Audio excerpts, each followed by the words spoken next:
Selamat siang. Perkenalkan, nama saya Della Patotnem. Saya dari program studi geografi. Di sini saya akan membahas mengenai dengan soal UAS dari mata kuliah Pendidikan Kewarganegaraan. Saya akan membahas mengenai dengan bidang di mata kuliah saya, yaitu geografi. Yang akan saya bahas hari ini adalah aspek geografi.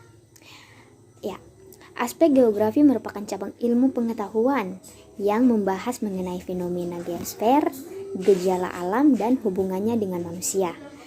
Yang pertama kita harus tahu dulu, aspek geografi itu dibagi menjadi dua aspek. Yang pertama aspek fisik dan yang kedua aspek sosial. Yang pertama kita akan bahas adalah aspek fisik. Aspek fisik adalah salah satu aspek geografis yang mengkaji segala fenomena geosfer yang mempengaruhi keberlangsungan hidup manusia. Aspek fisik ini terbagi juga menjadi 3 aspek fisik, yakni yang pertama adalah aspek topografi. Aspek topografi adalah aspek geografi yang berkaitan dengan letak atau lokasi wilayah. Yang kedua adalah aspek biotik.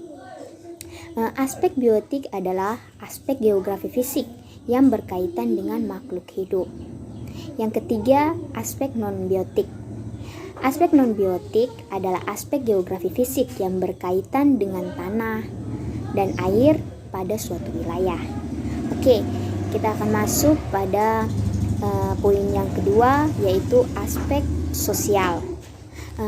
Aspek sosial adalah aspek geografi yang membahas fenomena yang terjadi di geosfer yang masih berhubungan dengan kegiatan manusia. Tujuan dan aspek sosial adalah mengetahui pola hubungan manusia dengan lingkungannya. Ada beberapa macam aspek sosial sebagai berikut. Yang pertama, aspek sosial.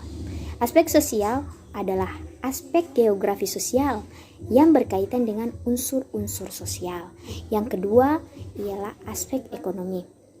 Aspek ekonomi adalah aspek geografi sosial yang berkaitan dengan hal-hal ekonomis. Yang ketiga yaitu mengenai dengan aspek budaya. Aspek budaya ini adalah aspek geografi sosial yang berkaitan dengan unsur-unsur sosial budaya. Yang keempat yaitu aspek politik. Aspek politik adalah aspek geografi sosial yang berkaitan dengan unsur politik. Demikian pembahasan mengenai aspek-aspek geografi. Terima kasih atas kesempatan yang telah diberikan untuk saya. Sekian dan terima kasih.